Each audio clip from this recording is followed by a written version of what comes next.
etiología de la insuficiencia renal aguda. La insuficiencia renal aguda es un síndrome, ¿no? Un síndrome, conjunto de síntomas y signos de síndrome, al cual van a llegar por diferentes mecanismos un organismo, ¿ya? La falla renal aguda también se le llama, y que también le llaman fracaso renal agudo, injuria renal aguda, varios sinónimos. Lo importante de cuando hablemos de falla renal aguda es que tenemos que tener en consideración qué es lo que está, qué variables son las que están fallando, están interviniendo para decir este paciente tiene una insuficiencia renal aguda. Y son tres variables, ¿ya? Son tres variables. Pero lo que ustedes tienen que fijar bien este término de potencialmente reversible, ¿ya? Porque si bien es cierto, el paciente puede presentar una falla renal aguda y esta se puede convertir en una falla renal crónica, o sea, malograrse definitivamente la función renal, pero también esta falla renal aguda, y para eso lo estudiamos, la podemos revertir, entonces es potencialmente reversible. Es una disminución brusca y sostenida de la función renal, pero potencialmente reversible. Eso es lo que ustedes tienen que tratar de fijar, ¿ya? Fijar, ¿y para qué? Para que en su actuar reviertan esta función, esta falla renal. Para que haya falla renal aguda se dice que aproximadamente ya un 50% de nefronas está alterada, ¿no? Para que haya falla renal aguda, o sea, cuando ya empieza a elevarse la creatinina, que es una variable, significa que hay un 50% de nefronas que están fallando. Por eso es importante que deberíamos de tener, antes de que suba la creatinina, ya deberíamos de tener un biomarcador que nos adelante, ¿no? Que nos diga, oye, está en falla renal, no esperes que el 50% falle, ¿no?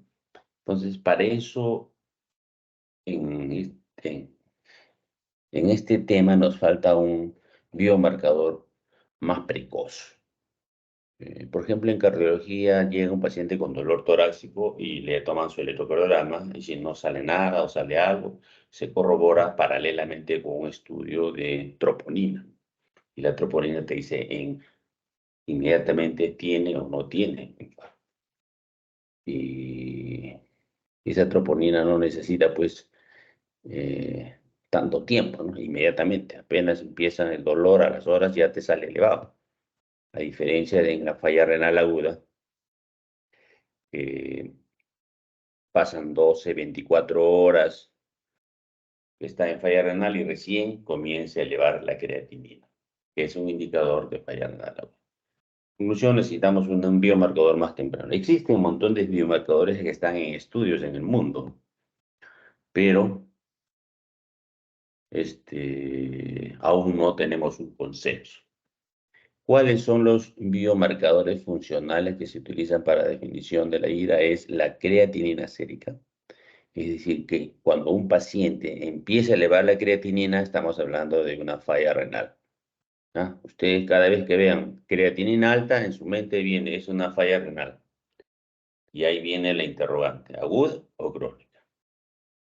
Se eleva la creatinina y ustedes en la mente tienen, ¿esta es una falla renal aguda o una falla renal crónica?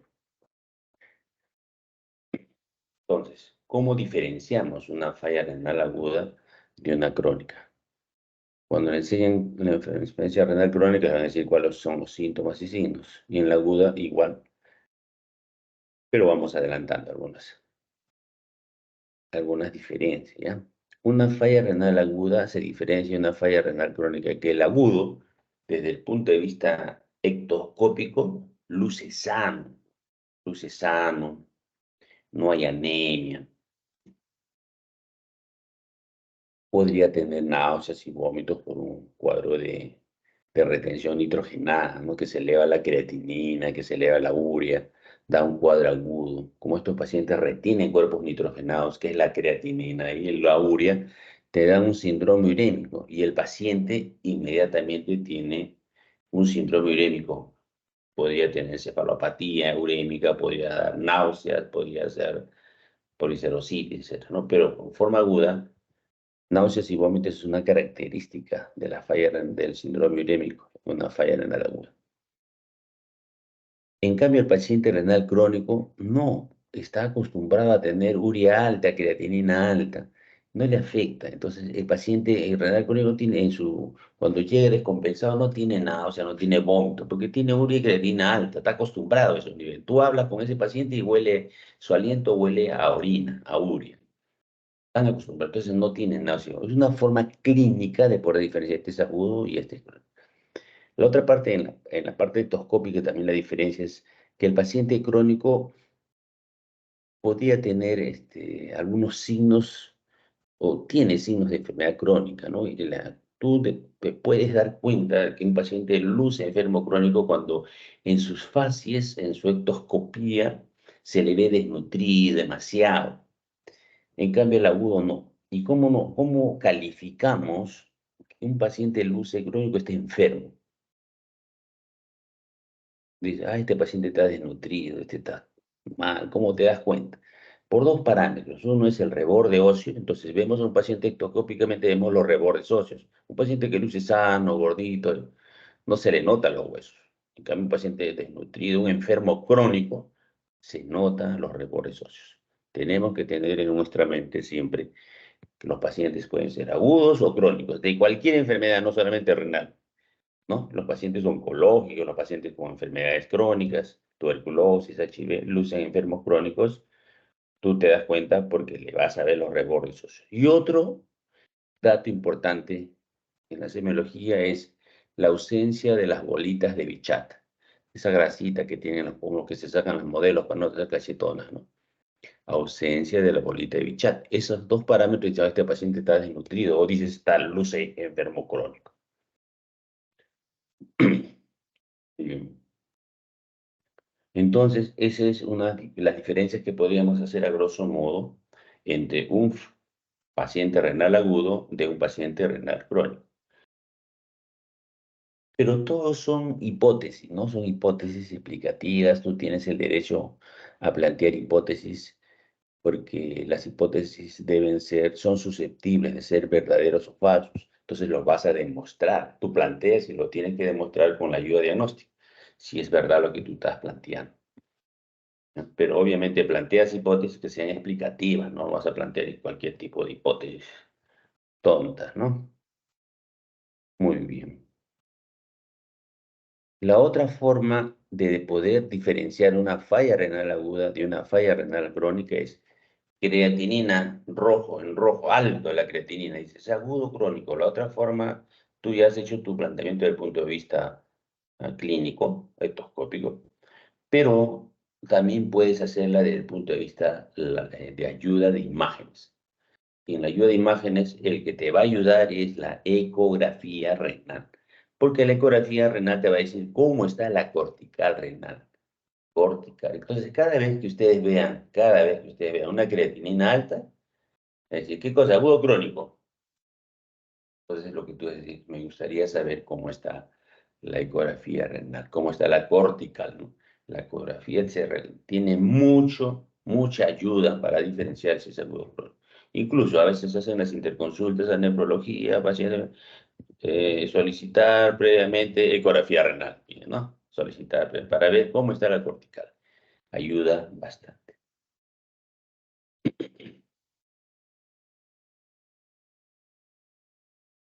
Bueno, entonces, un marcador es para decir que falla renal aguda es que se eleva la creatinina o retención de cuerpos nitrogenados, que es una función del riñón. ¿Cuáles son las funciones del riñón? Depuración o eliminación de sustancias nitrogenadas.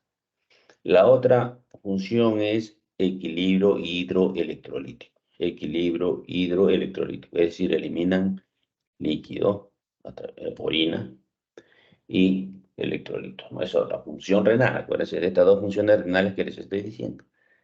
eliminación de cuerpos nitrogenados, función renal, segunda función renal, equilibrio hidroelectrolítico. Muy bien, entonces en una falla renal la otra es que haya disminución de la producción de orina. Si hay oliguria o anuria. Se dice que hay oliguria cuando está en menos de 0,5 mililitros kilo por hora. Y se habla de anuria cuando es menos de 0,3 mililitros kilo hora. ¿Ya? Entonces, ¿todos los pacientes presentan oliguria o anuria? No. Hay un 40% que hacen falla renal aguda y no presentan oliguria. ¿Ya? Entonces, pero sí elevan la creatinina seria.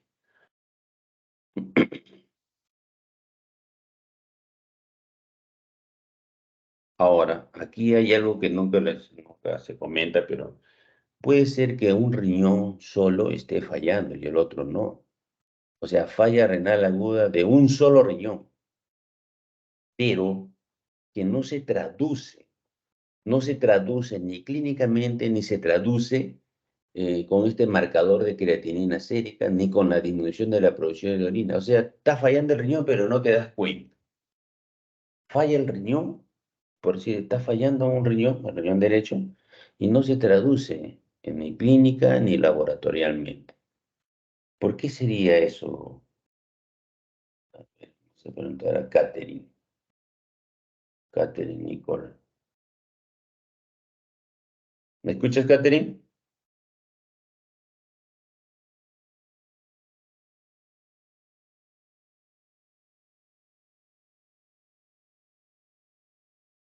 Catherine.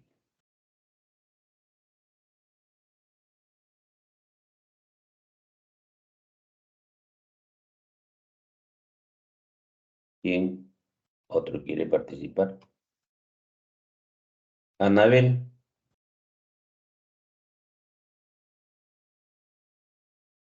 ¿está Anabel?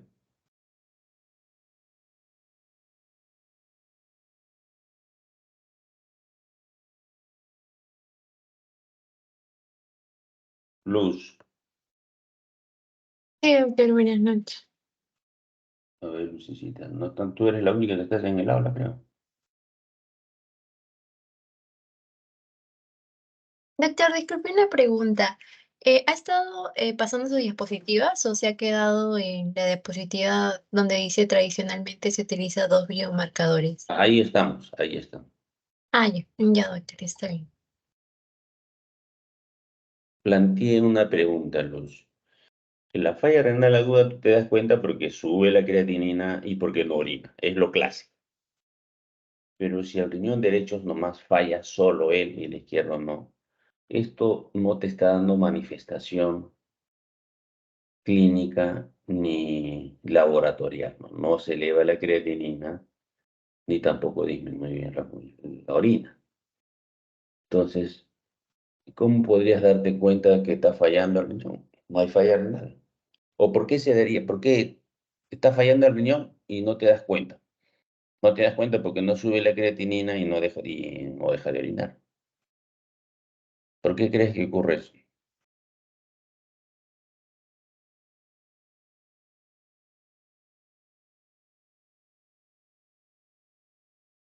Les digo eso, la pregunta la hago porque eso ocurre usualmente, ¿ya? Ocurre en la realidad y en la práctica. ¿Qué pasa? Que nosotros podemos vivir con un solo riñón. O sea, el otro riñón puede estar malogrado o no tener un solo, o algunos nacen con un solo riñón y normal. Con un solo riñón puedes tener tu creatinina normal, puedes orinar normal y no te das cuenta por eso de que el otro riñón está fallando. Entonces, cuando hay alguna sospecha de que un riñón tiene falla, no van a encontrar, no pueden medir su falla renal de ese riñón, derecho o izquierdo, ah, por la definición clásica de falla renal aguda. Porque no va a dar, no se va a traducir. Asumir que ese riñón está mal y tratar de solucionarlo rápidamente para evitar que se malore el riñón. Pero como no se dan cuenta, usualmente ya cuando está el paciente crónico, cuando el paciente pasa tiempo, meses o años, recién se dan, uy, ese riñón ya no sirve ya, porque no le dieron la importancia debida, ¿no? y por urolitiasis, por problemas obstructivos, por problemas de estenosis renal, entonces no se dan cuenta de que es arriba. Pero ustedes tienen que tener en la mente que hay un estudio funcional, así como hay estudio anatómico. La tomografía, por ejemplo, es un estudio anatómico, no te ve la anatomía, pero un estudio funcional se hace con isótopos, con radioisótopos, hay una especialidad incluso, y eso nos mide cuánto filtra cada riñón, cuánto filtra cada riñón, eso nos ayuda un montón, ¿no? Muy bien. Entonces, de esta diapositiva lo que tienen que acordarse es creatinina sérica, producción de orina, que son los dos marcadores para definir falla renal aguda. Y el otro es el tiempo, ¿ya? El tiempo, aquí lo vamos a ver. Existieron varias clasificaciones para la falla renal aguda. Aquí en Rifle inicialmente, pues aquí actualmente estamos con esta clasificación de aquí. Aquí en 1, aquí en 2, aquí en 3. ¿A qué se refiere esto? A que cuando hay una falla renal aguda, cuando la creatinina se eleva en 1.5 a 2 veces del basal. Entonces estamos hablando que está en un estadio 1. Cuando la creatinina se eleva a 2 o 3 veces del basal, estamos diciendo de que la creatinina, de que el paciente está en un estado de aquí en 2. Y cuando es más de 3 del basal, estamos hablando de que es un aquí en 3. Con una excepción que cuando el paciente tiene más de 4 miligramos de creatinina, ya estaríamos diciendo de que es un Akin 3 de frente, ¿no? El paciente viene con creatinina 5, ya no está calculando cuándo fue su basal, ya. Ese es Akin 3 de frente, Akin 3. Esa es una forma de poder, primero tenemos que saber, la debilidad de esta definición es de que tenemos que tener una creatinina basal. ¿Cuánto fue su creatinina de inicio, no? Viene el 31, el 1 de enero, viene a atenderse el paciente, pero ¿cuánto fue su creatinina basal? Ese es un problema, ¿no? Asumimos lo normal, que debe tener 0,8, 1, pero ahora con la historia clínica digital, en esa luz nosotros podemos ver en la historia en clínica antigua, en la de meses anteriores o semanas anteriores, cuánto tenía de creatinina y lo valoramos o lo contrastamos para ver en cuánto ha elevado. Eso nos ayuda bastante. Y en cuanto al gasto urinario, 0.5 mililitros por kilo por hora al menos en 6 horas. A eso le llaman el AQI 1. O sea que esté orinando medio milímetro por kilo por hora al menos en 6 horas. Y el AQI 2 es 0.5 mililitros por kilo por hora al menos en 12 horas. 12 horas, que sería oliguria. Y anuria es 0.3 mililitros por kilo por hora al menos 24 horas. Anuria por lo menos 12 horas. Es el criterio de aquí.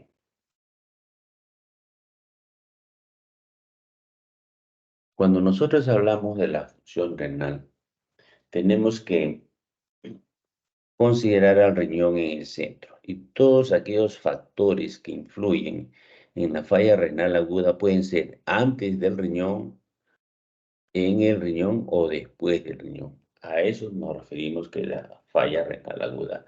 La falla renal aguda es porque hay un factor prerrenal. ¿Y cuáles serían esos factores prerrenales? Fundamentalmente son problemas de volumen de agua, de hipoperfusión, ¿ya? Eso es. O sea, no es que el riñón esté mal, sino que funcionalmente no trabaja porque no tiene líquidos, no le llega líquidos. Falta líquidos. Entonces, y las causas más frecuentes eh, tenemos en la clínica, ¿no? Todos los días tenemos patologías que van a provocar disminución del volumen renal. Más patologías que incluso las enfermedades renales propiamente dichas. O sea, hay falla renal aguda por enfermedad renal intrínseca propias, que son pocas. Más son patologías prerrenales de todos los aparatos. Pueden dar falta de volumen, problema cardíaco, problema digestivo, neurológicos. Entonces, todos estos aparatos nos pueden dar una falla renal prerrenal. En cambio, la renal es un solo aparato, o sea que tiene menos posibilidad. Y la posrenal se refiere a todo lo que es obstrucción, ¿no? Tumores, cálculos, generalmente todo lo obstructivo. El riñón no está mal, lo que pasa es que no puede trabajar contra una presión obstructiva. Entonces lo que se hace es básicamente es bypassear, ¿no? Usualmente se utilizan unos drenajes o nefrostomías, se le coloca un catéter en el riñón, se saca de la pelvis y entonces ya no hay obstrucción y el riñón comienza a trabajar normal. Ya no hay la obstrucción, ¿no? Muy bien. Entonces, ¿cuál es más frecuente? Por eso le decía, bueno, como en la prerrenal son más patologías, es más frecuente. Ese porcentaje es variable, depende del estudio. En Colombia tiene un estudio así, donde la prerrenal es 55%, renal 40%, posrenal. En Lima hay otros estudios donde prerrenal tiene más o menos 65%, renal. Entonces, nunca en un examen les van a preguntar los porcentajes exactos. Les van a decir cuál es más frecuente de la falla renal aguda, cuál es la más frecuente, la prerrenal, la renal o la parrenal. O les pueden preguntar cuál es el menos frecuente, pero exactamente los porcentajes va a ser difícil que le pregunten porque depende del estudio que se realice. Ustedes mismos pueden hacer un estudio, agarran 1000 pacientes en la emergencia con falla renal aguda y sacan su porcentaje. ¿Cuántos de ellos son prerenal? ¿Cuántos son renal? Y sacan su propia estadística. Y tiene validez porque lo que están haciendo. Tiene que ser un estudio realmente con la metodología científica y pueden ustedes publicarlo. Y ustedes dan su versión para su población, cómo está la distribución de esta falla.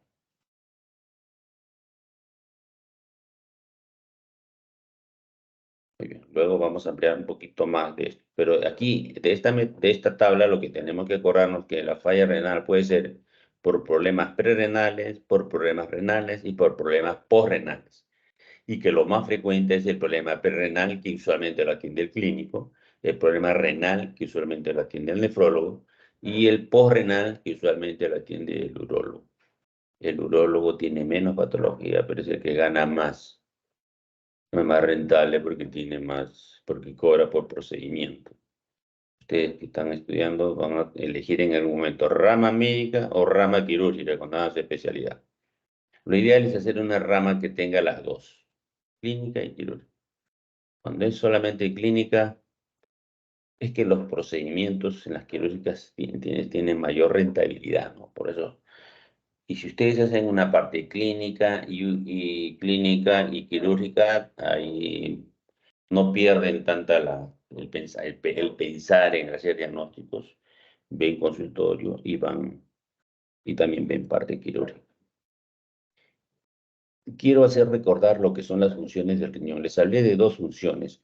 Uno es la regulación del equilibrio hidroelectrolítico, ya les comenté al inicio, y el otro es eliminación de productos nitrogenados. Dentro de los productos nitrogenados tenemos la creatinina y a la urea. Y la regulación del equilibrio electrolítico es eliminación de agua y eliminación de electrolitos. El otro es el control del ácido base, ¿no? Control de ácido base, o sea, constantemente se forma ácidos y se está eliminando los ácidos y se están resolviendo bases para mantener un pH óptimo. La cuarta función importante es hormonal, que no tiene que ver nada con la falla renal aguda. Lo hormonal tiene que ver con el problema hematológico de eritropoyetina. ¿Y por qué les digo esto? Porque de estas funciones se va derivando muchas preguntas cuando se hacen preguntas, ¿no? Por ejemplo, si falla el riñón, entonces en la regulación del equilibrio hídrico, ¿qué pasaría? Todos los días deberíamos de orinar 1100, 1200. Imagínate 1000 nomás. No orinas. 4 días se te acumulan 4 litros, casi equivalente a tu volumen sanguíneo. Si no orinas 4 litros, entonces ¿a dónde se va a ir ese líquido? Va a aumentar la presión hidrostática, a dónde puede actuar a nivel pulmonar, a nivel cardíaco. Entonces vas a hacer una insuficiencia cardíaca o un edema agudo de pulmón por exceso de líquido. ¿Ya? También vas a hacer un síndrome edematoso, ¿no? En el síndrome edematoso, en la clínica tenemos que ver si es un edema blando o un edema duro. ¿Ya? Entonces, acuérdense de la función del equilibrio hídrico, ¿ya? Si es que hay falla el riñón, comienza a aumentar el agua, se retiene el agua, entonces vamos a tener un problema edematoso y vamos a tener un problema, o sea, vamos a tener más exceso de líquido en el extracelular por un incremento de la presión hidrostática. Y que haya más líquido en el extracelular puede ser en ascitis, puede ser en la pierna, en edemas de miembros inferiores, puede ser en el pulmón, edema de huevo de pulmón. Por consiguiente, si un paciente tiene una falla renal del riñón no está funcionando adecuadamente y tiene un edema de huevo de pulmón, entonces el tratamiento debería ser hacerlo orinar bastante, pero está fallando el riñón, no orina. Entonces, ¿qué hago? Entonces ahí entra la alternativa de la diálisis de emergencia. Entonces te dicen, ¿cuáles son las enfermedades que me dicen diálisis de emergencia? Siempre preguntan, ¿no? Diálisis de emergencia, edema del huevo pulmón o insuficiencia cardíaca, porque está fallando el riñón. Entonces, o la otra viene, ¿cuáles son criterios de diálisis de emergencia? Entonces se acuerdan de la falla renal, ¿no? Ah, el riñón es equilibrio hidroelectrolítico. Ah, el hídrico. Si el hídrico eh, las patologías que provocan por exceso de líquido, pues edema de pulmón e síndrome hematógeno. Básicamente la diálisis de emergencia es por retención de líquido que puede hacer edema. La otra función es electrolítico, regulación electrolítica. De los electrolitos, el que mata es el potasio, ¿no? Ya, killer. El potasio nos mata, ¿no? Entonces hay que tener cuidado con el potasio. Cuando llegue el potasio, claro, se hace un manejo médico, pero ya saben que ustedes que eso puede provocar un paro cardíaco, insisto, ¿vale? Y por consiguiente, este también es un criterio de diálisis de emergencia.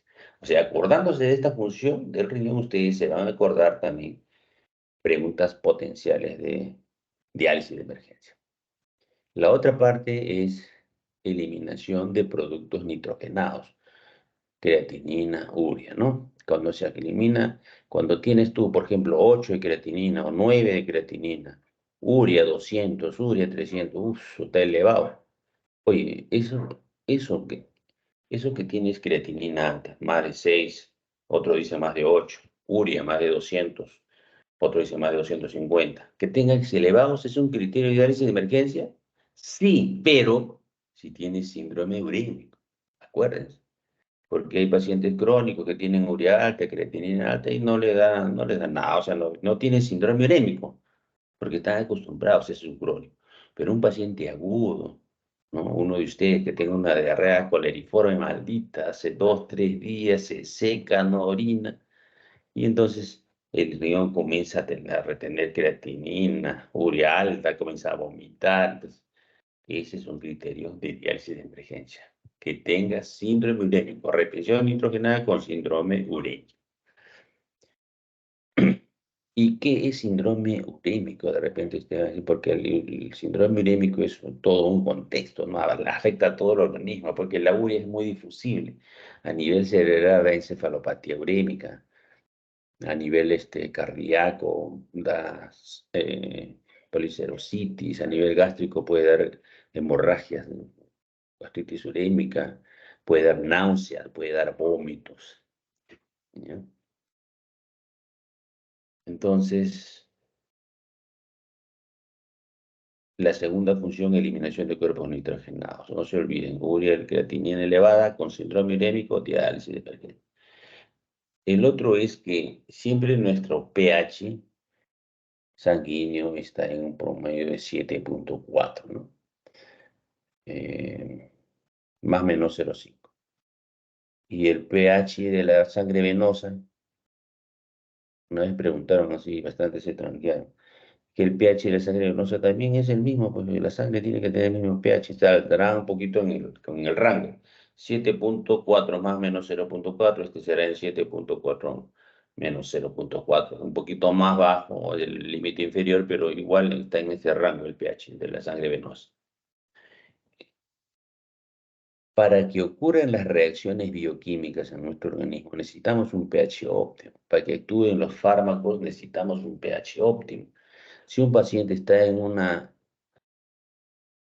acidosis persistente, ¿ya? Porque no está funcionando bien el riñón, está en una acidosis persistente, entonces, que se da en los pacientes con insuficiencia renal crónica. Si está en acidosis persistente, no va a ocurrir las reacciones bioquímicas. Incluso está hipotenso, tú le das medicamentos para subir la presión, no sube porque está con un pH que no permite las reacciones bioquímicas. Acuérdense en el curso de química orgánica, cuando ustedes querían que reaccione con una sustancia, usted decía, el profesor decía, tienes que ponerle un medio ácido o tienes que colocarle un medio alcalino para que, o sea, las reacciones dependen del estado del ácido base. Y entonces, si tenemos que un paciente esté con acidosis persistente, acidosis metabólica persistente, se ocurre un proceso de entropía, ¿no? De desorden, todo se desordena y toda una cascada de reacciones bioquímicas no se da y se desmorona, no sé, el sistema se desordena. Entonces requerimos revertir eso. Como el riñón no funciona, entonces tenemos que hacerle una diálisis de emergencia. Estos tres criterios son para diálisis de emergencia, no se olviden estas funciones. Muy bien. Entonces la lesión renal aguda decíamos que puede ser prerrenal, renal o también intrínseca y posrenal. ¿Cuáles son todas esas patologías que nos van a dar prerrenal? Todas aquellas que tienen que ver con disminución del volumen, ¿ya? Uno es, por ejemplo, la hipovolemia. Causas de hipovolemia. A ver, Luz, dime una causa de hipovolemia, para que no se aburran.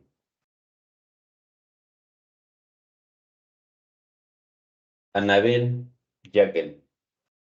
¿Está o no está? Catherine no está.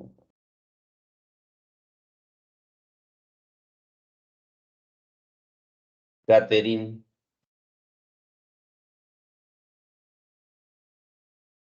Ervin, Pedro,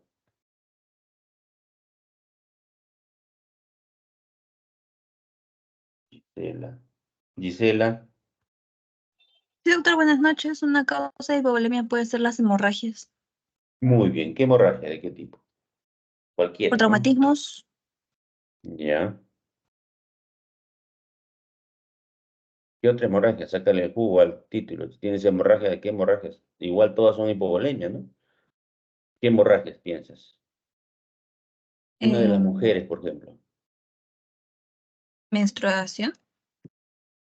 Eso es normal, ¿no? Claro, si hubiese una hipermenorrea, en todo caso puede ser un aborto, un embarazo o un embarazo ectópico roto, un aborto incompleto, eso te da hemorragia, ¿no? Y te puede llevar a una falla renal. Entonces tú estás en ginecología rotando y tienes que ir vigilando cómo va la diuresis, ¿no? En las primeras 6 horas, en las primeras 12 horas, 24 horas, cómo varía la creatinina. Acuérdate de la creatinina no te va a dar inmediatamente, tiene que fallar un 50% del glomérulo, o sea que inmediatamente no lo vas a tener, pero mejor es prevenir y hidratar bien al paciente, ¿no?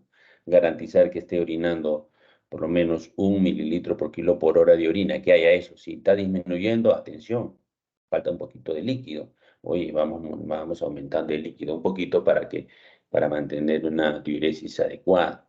O el paciente tiene en otra causa de hipovolemia unas quemaduras de segundo, tercer grado, 40, 50%, el líquido se pierde por la piel abierta, la piel evita que haya pérdidas insensibles y entonces los quemados, los cirujanos de quemados, lo que hacen es garantizar que orine 1 centímetro por kilo por hora. Le ponen una sonda y están vigilando que orine bien porque pierden mucho líquido y lo van hidratando, ¿no? Muy bien. Dentro de las hemorragias a nivel digestivo tenemos las hemorragias digestivas altas, hemorragias digestivas bajas. Nos diferenciamos por el color, la melena. Podríamos también tener otra hemorragia. A ver, ¿qué otra hemorragia? Ruptura de una varice, ruptura de un aneurisma, accidentes de baleados en guerras. Entonces, todo aquello que provoque hemorragia va a generar hipovolemia. Y esto puede ser una causal de falla renal aguda prerrenal. Muy bien. ¿Quién me contestó? Gisela.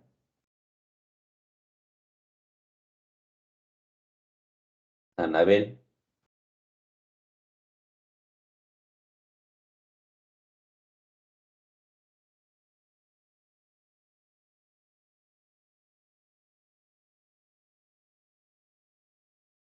Luz. No están tus compañeros hoy día.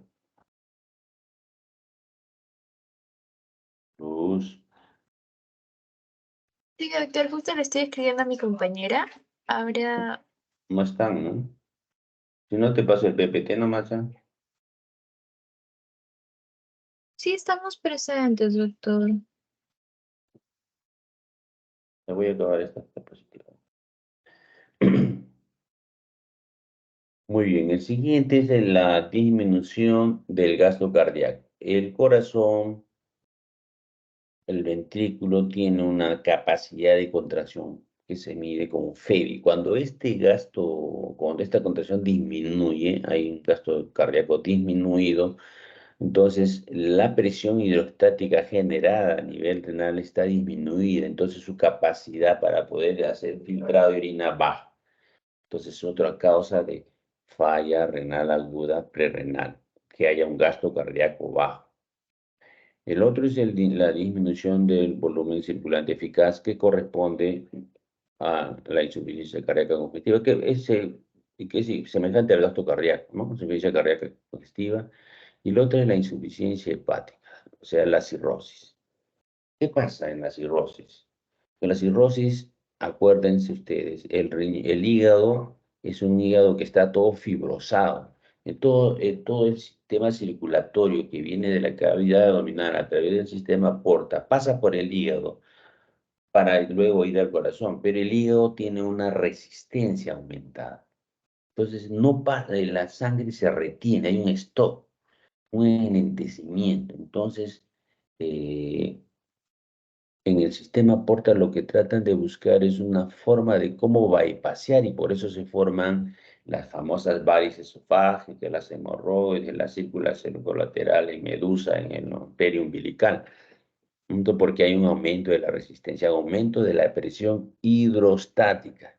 Ese incremento de la presión hidrostática hace que pierda líquido de la cavidad abdominal y se formen las famosas ascitis, ¿no? Las famosas ascitis, que es un volumen en la cavidad abdominal de hematidez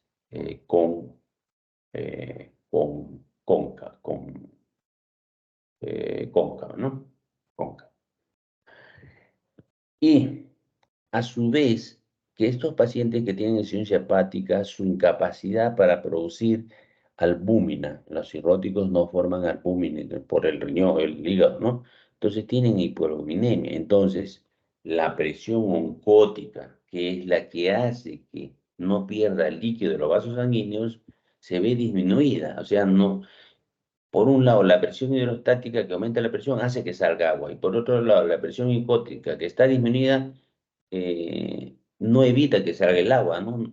No se contrapone a la presión hidrostática. Por consiguiente, tenemos ascitis refractarias. Cuanto más comprometido está el hígado, y ese es un proceso evolutivo, ¿no? Porque la cirrosis no que se va a curar, cada año se va deteriorando más. Antiguamente, cuando yo era jovencito como ustedes, también fue joven alguna vez, los pacientes se morían en 4 o 5 años. No había tanta tecnología, tanta medicamento. Actualmente hay más y los pacientes duran más, los cirróticos, ¿no? Pero aquellos pacientes en el cual hacen ascitis refractaria, tú estás diciendo, oye, tiene presión hidrostática aumentada y tiene presión oncótica disminuida, por eso está que se llena de agua cada semana, hay que estar sacándole líquido, ya están viendo que es un paciente que corresponde al grupo de los pacientes paliativos, ¿no? Que ya hay que darle calidad de vida, y a más cosas no vas a hacer, tratar de quitar el agua nomás. Algunos hasta ya le colocan drain para que no estén hincándola cada rato, ¿no? Por tanta severidad de la ascitis refractaria. Luego tenemos otro término que hay que entenderlo y poner atención los que están en la clase. Tengan atención en la deficiencia de la autorregulación renal. Deficiencia de la autorregulación renal.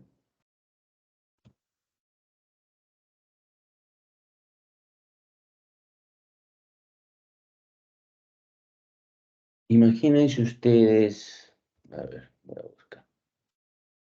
Imagínense ustedes, dejé de compartir. Sí, doctor, ya no se ven sus diapositivas. Sí, doctor, se salió. Mm.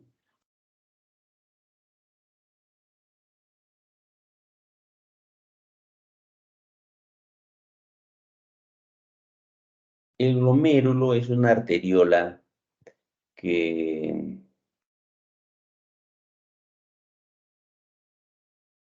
el glomérulo es una arteriola que si ustedes lo estiran es como una arteria, ¿ya? Que tiene una válvula de ingreso, que sería la arteriola aferente, y una de egreso, la eferente. Doctor, aún no se logra visualizar su pantalla. Y ya, estoy buscando.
Realmente podía compartir una pizarra, ahora no me dejan compartir una pizarra.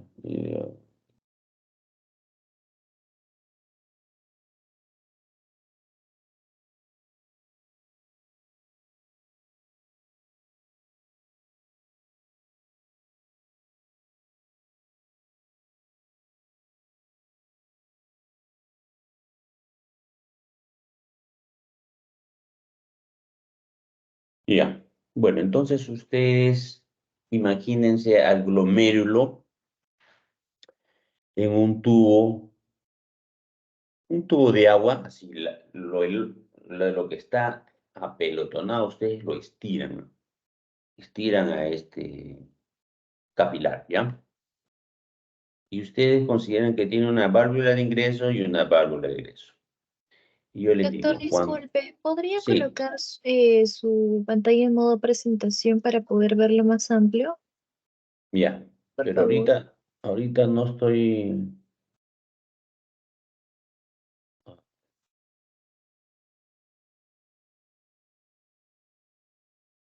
ya,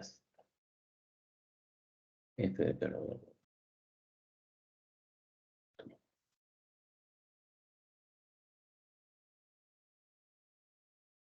ya. Imagínense a este capilar, ¿se ve, no? Fuerza de Starling, Sí, doctor, sí se ya ve. listo. En esta fuerza de Starling, miren, hay una presión capilar o la presión hidrostática que hace que salga el líquido. Y hay una presión coloide-osmótica que está dada por la albúmina que hace que se retenga el líquido. Imagínense ustedes en un glomérulo, que este es un glomérulo que le hemos estirado. Tiene una válvula de ingreso y tiene una válvula de egreso. Muy bien. Ustedes habrán escuchado, sale en el periódico, no hay agua, se quejan, no hay agua en la molina, no hay agua. Entonces, ¿qué dicen? Le dicen, se da palo y abre la compuerta. Entonces, la compuerta en principal o la aferente lo abren más para que haya más agua.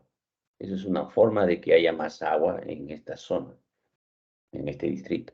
O la otra forma es, oye, ciérrale el agua, pues, ciérrale el agua a Vitarte, ¿no? Ciérrale el agua, cierra la compuerta del otro para que haya más presión.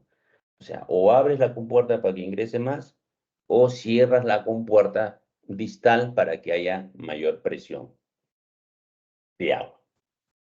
algo así es lo que ocurre en el riñón. Cuando hay menor cantidad de agua, por ejemplo, una hemorragia, o hay una diarrea coliforme con vómitos, entonces hay menos agua. Entonces, ¿qué va a hacer el glomérulo? El arteriol referente lo que va a hacer es, ese diámetro lo va a ampliar, se abre para que ingrese, lo poco que hay, ingrese más agua y pueda haber el filtrado glomerular.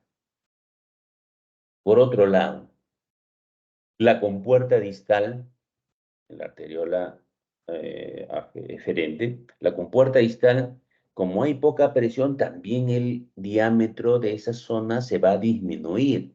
¿Para qué? Para que haya mayor presión a nivel de esta zona. Y por consiguiente, obteniendo mayor presión, van a tener filtrado glomerular, se va a formar la orina. Entonces tenemos dos mecanismos por los cuales podemos mejorar la presión a nivel glomerular, o abriendo la compuerta o uno y cerrando la compuerta distal, abriendo la compuerta proximal o aferente y cerrando la eferente o la distal. Eso ténganlo claro, así hay que pensar, ¿ya? Ahora, ¿quiénes hacen que se abra? ¿Quiénes hacen que se cierra? Ese ya es otro tema que tienen que aprender. Solamente les digo aquí un regalo. En los pacientes diabéticos tienen hipertensión glomerular. Los pacientes diabéticos tienen hipertensión glomerular. A veces no es hipertenso sistémico, no tiene presión arterial alta, pero su glomérulo sí tiene hipertensión. Por eso dentro de sus fases de la hipertensión, en las primeras fases, de que hay una hiperfiltración, ¿no? Filtran demasiado, por eso hay su filtrado glomerular, que es normal 120, llegan pues 140, 150, ¿no? Y por eso es que en la segunda fase comienzan a perder proteínas, y entonces hay que disminuir esa presión en los diabéticos, hay que poner esa presión para que no pierda tanta proteína. Ese es un cherry de la nefropatía diabética. Entonces, ¿para qué les he explicado esto? Para que esa es la autorregulación, Renan, la autorregulación, a eso se refiere el autor. Si nosotros damos antiinflamatorios no esteroideos, este es el NSAI, si nosotros damos antiinflamatorios no esteroideos, el paciente tiene deficiencia de su autorregulación. ¿Qué hacen los antiinflamatorios no esteroideos? Bloquean la producción de prostaglandinas. Y las prostaglandinas son las que abren la compuerta a nivel de la arteriola aferente, las abren. Por consiguiente, si un paciente, por decir, con una artritis, por cualquier motivo, está recibiendo en forma crónica antiinflamatorios no esteroideos, o un paciente que está con algún dolor agudo, está recibiendo antiinflamatorios no esteroideos, esta capacidad de la autorregulación se ve disminuida, es más vulnerable. Entonces, si yo tengo un paciente, viene con diarrea, vómito, 3 días, etcétera, no está orinando bien, y en los antecedentes dice, utiliza ibuprofeno, utiliza paracetamol desde hace 2 o 3 semanas, entonces tú piensas de que este paciente es más vulnerable a su riñón a hacer falla renal aguda, porque la válvula proximal no se va a dilatar porque no hay prostaglandinas, cantidad adecuada. El otro grupo es de los inhibidores YECA y los ARA, ¿no? ¿Qué pasa con estos? Estos intervienen en el sistema renina-angiotensina-aldosterona. ¿Qué pasa con el sistema renina-angiotensina? La angiotensina 2 es el más potente vasoconstrictor y esta actúa a nivel de la válvula distal, cerrando, la cierra. O sea, si tenemos hipovolemia, cierra la válvula distal para que haya mejor presión a nivel glomerular, pero está tomando inhibidores YECA o está tomando ARAS, entonces esa autorregulación que tiene el riñón se ve perdida, es vulnerable porque está utilizando estos fármacos, ¿no? Pacientes hipertensos que están con tratamiento de temperatura de larga data hacen una falla renal aguda por una hipovolemia, entonces va a ser más vulnerable a hacer la falla renal aguda. Y lo otro es la ciclosporina. Muy bien. Entonces yo creo que con esta explicación ustedes tienen claro cuándo se puede dar una falla prerrenal. Prerrenal, básicamente por volumen, por gasto cardíaco, y el otro es por la eficiencia de la autorregulación. Esos 3 puntos ténganlo en la mente. ¿Se acuerdan de esas 3 cositas que le expliqué? ¡Pum! Sale cualquier respuesta. Ese es en la prerrenal. Y ahora vamos a hablar de la intrínseca, la falla renal aguda, pero propiamente del riñón. ¿Cuál es la más frecuente? La más frecuente es la que ocurre a nivel tubular, la necrosis, ¿ya? Necrosis tubular aguda, se llama. Esa es la causa, esa es la falla renal aguda más frecuente intrínseca. Y usualmente cuando se da, miren, cuando se da. Miren ahí en la intrínseca hay 3 variables, ¿ah? La que ocurre a nivel glomerular, la que ocurre a nivel tubular e intersticial y la que ocurre por causa vascular. De estas 3, la más frecuente es la tubular. ¿Por qué? Porque son como una prolongación del renal, diría yo. Por ejemplo, yo le digo, una joven en la ciudad, en la Sierra de Lima, que en el plano parece cerca, pero cuando van a venir en el carro por esas pistas accidentadas demoran 8 o 10 horas. A veces el residente o el que postula para hacer sus serums dice, no, acá Lima está cerca, y cuando se van se queman, porque para las ciudades de Lima en las sierras es bien difícil. Bueno, tenemos ahí un paciente que tiene un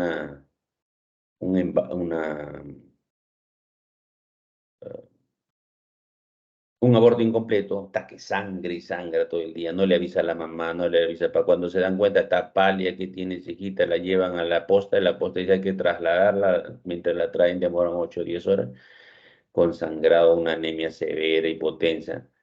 Entonces, seguramente que si le ponen líquido puede mejorar, le ponen sangre, pero ya tiene más de 8 horas, 12 horas, 18 horas, tienen un shock prolongado.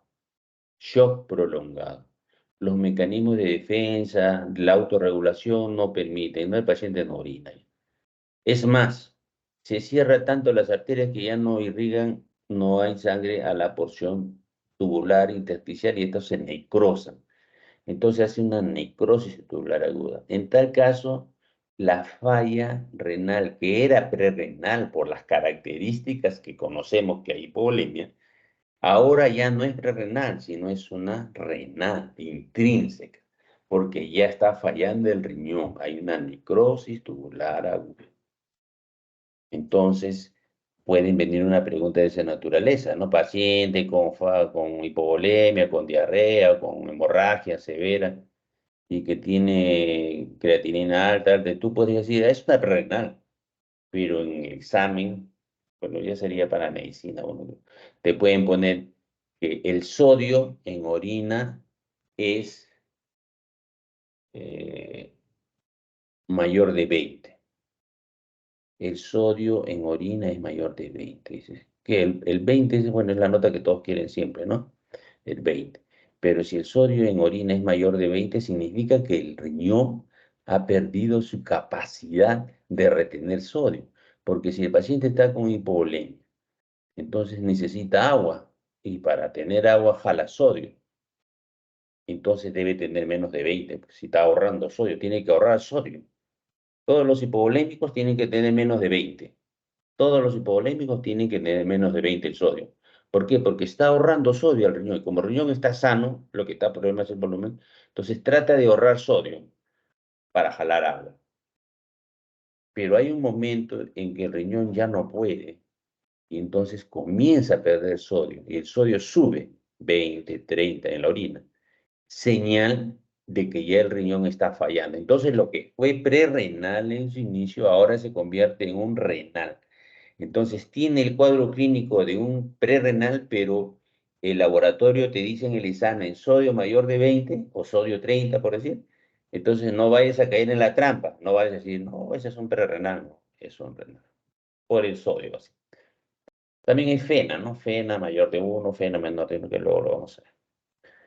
Bueno, entonces acuérdense que en la insuficiencia renal aguda intrínseca, la más frecuente es la necrosis tubular aguda y que se da por una prolongación del cuadro. También tienes cuadros de sepsis, por ejemplo, ¿no? Una sepsis importante hace que haya una vasodilatación paralítica. Los vasos se dilatan, aumenta el diámetro y cuando aumenta el diámetro, el volumen aumenta a la tercera potencia. Entonces, se retiene más líquido, hace hipovolemia por retención de líquido. No es que pierda tanto líquido, sino hay un secuestro, hay un aumento de la capacitancia venosa. Y por consiguiente hay menos líquido, menos sangre, también favorece la necrosis tubular aguda, problemas tubulares. La otra es las nefrotoxinas. Hay nefrotoxinas exógenas, hay nefrotoxinas endógenas. Cuando empecé la clase con mi grupo, que creo que no están porque no contestan, los llevé primero por la zona de tomografía, donde diariamente están colocando 30, 40 tomografías, hacen tomografías con sustancia de contraste, que son yodo, ¿no? Y de esas 40 tomografías diarias que toman con yodo, ¿cuántas de ellas hacen falla renal aguda por yodo? Sería un trabajo interesante que pueden hacer, ¿no? Recogen ahí 500 pacientes que recibieron yodo en el mes de febrero del 2024, ¿cuántos de ellos presentaron falla renal aguda? ¿No? ¿Cuánto tenía creatinina de ingreso y cuánto tiene la creatinina posterior a las 12 y a las 24 horas? Un estudio que se puede hacer fácil. O simplemente esperar si orinan o no orinan de todos los pacientes. Bueno, lo que quiero decir es a ustedes que les hice un recorrido para que se acuerden de las nefrotoxinas que yo he dado. Y si hacen este trabajo, ustedes van a decir, de verdad, ¿el yodo hace daño o no hace daño? O el yodo del que hablan es el yodo cuando tenía la osmolaridad antes alta. Antes había un yodo que estaba en una solución hiperosmolar. Entonces así es falla renal del paciente. Ahora esa solución ya está isoosmolar, o sea, ya no tiene una osmolaridad alta, está dentro de lo normal. Entonces esa capacidad nefrotóxica ha disminuido y no se ve tanto. Entonces, pero la literatura dice que el yodo y el yodo, ¿no? Entonces realmente da tanta insuficiencia renal para demostrarlo en nuestro medio. Obviamente con un medio de contraste isoosmolar. Después, también agarré a este grupo, los llevé por la zona donde colocan ahí diariamente a las 7:30 de la mañana 40 pacientes que les ponen tempranito, los llevan para hacerles oncológicos para que les coloquen sus quimioterapia, platín. Entonces, la quimioterapia también actúa como un nefrotóxico. Es una sustancia exógena. Anfotericin B es un fármaco antifúngico y así hay muchos antibióticos también que vemos en los servicios de emergencia que generan nefrotoxicidad. Entonces así ya se van a acordar que el yodo, que los antibióticos, especialmente los aminoglucósidos, la sustancia de contraste, los fármacos que se utilizan en quimioterapia. Esas son nefrotoxinas exógenas que ingresan de afuera. Pero también formamos nefrotoxinas endógenas. Por ejemplo, a veces hay hemólisis interna, tenemos un vaso grande, destruye los vasos sanguíneos, ¿no? Y hay una liberación de hemoglobina. Cuando hay ruptura de traumatismos de miembro superior o miembro inferior, entonces se destruye el tejido músculo y se libera, ahí lo que llaman es la rhabdomiólisis, ¿no? También en el mieloma, que forma proteínas en alta cantidad. El mieloma puede tener 12, 13 gramos de proteína, altísima, pero hay una alteración en las proteínas. Son de preferencia las no albúminas, sino las gamaglobulinas. Hay una diferenciación albúmino-globulina. Normalmente siempre hay más albúmina, pero en estos casos de mieloma hay una liberación de proteínas que forman estas células neoplásicas, que son unas células plasmáticas, linfocitos que se convirtieron en células plasmáticas y que todas tienen un mismo componente genético. Son como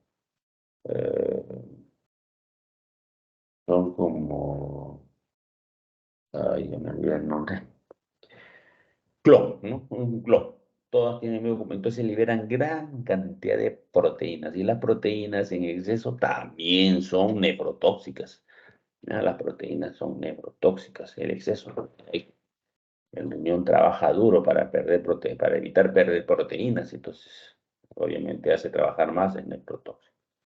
Después los cristales intratubulares, los cristales del ácido úrico, etcétera, también son sustancias endógenas, ¿no? Que van a producir nefrotoxinas. Aquí no está la bilirrubina.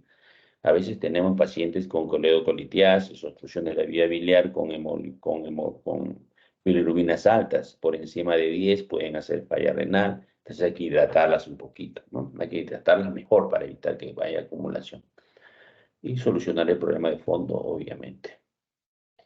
Entonces, estas son las que corresponden al túbulo intersticial. Pero nunca se olviden el tubular porque siempre vienen en las preguntas, atención, le estoy dando las pepas, ¿ah? Siempre vienen en tubular e intersticial, vienen las famosas nefritis intersticiales, ¿no? ¿Qué pasó? Le dieron un antiinflamatorio, por decir ibuprofeno. Hace una semana recibió ibuprofeno, acude de emergencia porque tiene lesiones en piel, como si fuera una alergia, con fiebre, lesiones en piel, dolores articulares. No orina, creatinina alta. Entonces, problema de pie, y tienes el antecedente de uso de un AINE, entonces dice, ese puede ser una nefritis intersticial. Está haciendo una falla renal aguda con lesiones en piel, puede ser una nefritis intersticial. Así se comporta la nefritis intersticial.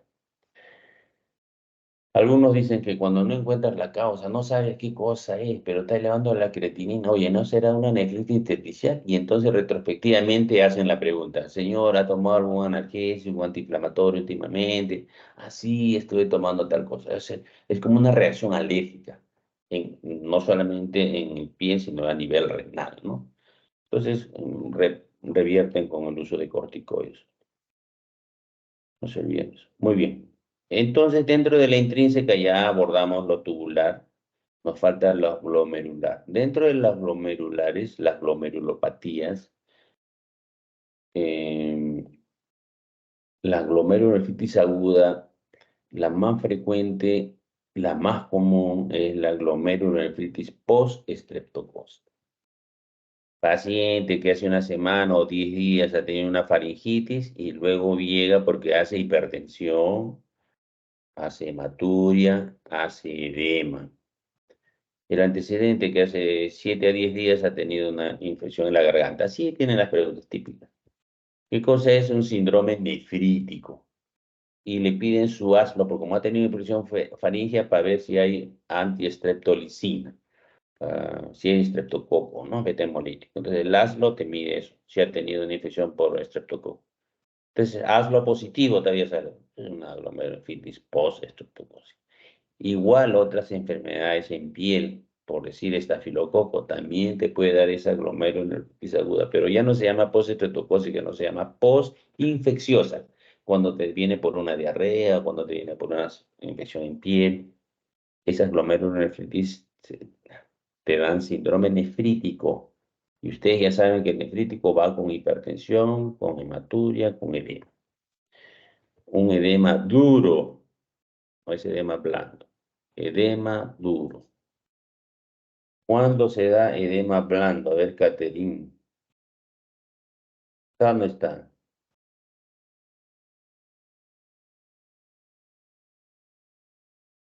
Un edema, acuérdense en la semiología, por favor. Hay edema duro y hay edema blando. El edema duro es por presión hidrostática. Entonces, todos los síndromes nefríticos deben tener edema duro. En cambio, el edema blando es por pérdida de presión oncótica, por pérdida de proteínas. El dedo se mete. Es un edema blando. Quienes tienen los nefróticos van a tener un edema blando, los nefríticos van a tener edema duro. Los pacientes cirróticos, por ejemplo, tienen tanto presión hidrostática como pérdida de la presión oncótica. A nivel de piernas, miembros inferiores van a tener un edema blando, porque es por pérdida de proteínas. Acuérdense de eso, cuando vean edema duro o blando, blando, o atención, no va a ser que sea pérdida de proteínas, ya ustedes van sospechando, ¿no? Si edema blando es por pérdida de proteínas, por algún motivo está perdiendo, hay que estudiar. Glomerular, entonces. Y la otra es el vascular, ¿no? En glomerular lo que siempre preguntan en todos sitios es glomerulonefritis postestreptocócica. En vascular, las vasculitis. Cuando tienes una enfermedad vascular por vasculitis, las lesiones van a ser en diferentes partes del sistema, porque vasos sanguíneos hay en todo el organismo. Entonces, de acuerdo a la patología, va a dar sintomatología en diferentes órganos, no solo en el riñón, porque estamos en riñón, no solamente va a fallar el riñón, también puede haber lesiones a nivel de la nariz, con episclas, lesiones a nivel de pulmón, con hemoptisis, que hacen simular una tuberculosis. Y así, cuando hay vasculitis, hay lesiones en diferentes partes, ¿no? No solamente en el riñón. Entonces, estas vasculitis, cuando hay falla renal por vasculitis, es cuando el paciente no solamente tiene problema renal, sino en el examen físico, en las preguntas, tienen otros órganos comprometidos. Esa es la característica, ¿no? Que tienen otros órganos comprometidos, dentro de ellos a la cabeza, la piel, ¿no? Donde se ven. Después tenemos la hipertensión maligna, la púrpura trombocitopénica trombótica, son patologías raras, ¿ya? Síndrome hemolítico urémico. Son otras patologías un poquito raras que dan diferentes manifestaciones sistémicas con el riñón comprometido, ¿no? Entonces, retrospectivamente, a través de una falla renal, puedes llegar retrospectivamente. Por ejemplo, tienes un paciente que tiene creatinina 8. ¿Y pero por qué subió? ¿Qué pasó? Ah, pero oye, tiene una anemia de 6. ¿Sí? Entonces, algo está fallando. ¿Qué? ¿Por qué tiene anemia? Falla renal. Si fuera crónico, yo pienso, ¿no? Parece crónico, pero no luce crónico. Entonces digo, ¿no estará rompiéndose los glóbulos rojos? ¿Será un síndrome urémico hemolítico? O sea, sí vas pensando, tiene una falla renal, pero con anemia. Entonces vas dándole esa hipótesis de que podría ser un síndrome urémico hemolítico. Entonces buscas o estudias hemólisis, ¿no? Marcadores para hemólisis. Y en púrpura trombocitopénica trombótica vas a encontrar el paciente tiene creatinina alta, pero tiene plaquetas bajas. ¿Y por qué tiene las plaquetas? Entonces ahí viene púrpura trombocitopénica. Vas estudiando eso retrospectivamente. La otra son las posrenales que ya les hablé, ¿no? Las posrenales. La posrenal le pone su nefrostomía y se acabó el problema del riñón. El problema más grave es por qué se ha obstruido, ¿no? Que generalmente son las mujeres que tienen cáncer de cervix y después hacen metástasis y se obstruyen las vías urinarias bilaterales. A veces están con 2 nefrostomías, pobrecitas, ¿no? Y que es por un problema de falta de captación de los pacientes para hacerse su Papá Nicolau por un descuido. Para hacer cáncer de cervix tienen que pasar por lo menos 10 años, no es que el cáncer aparece al año.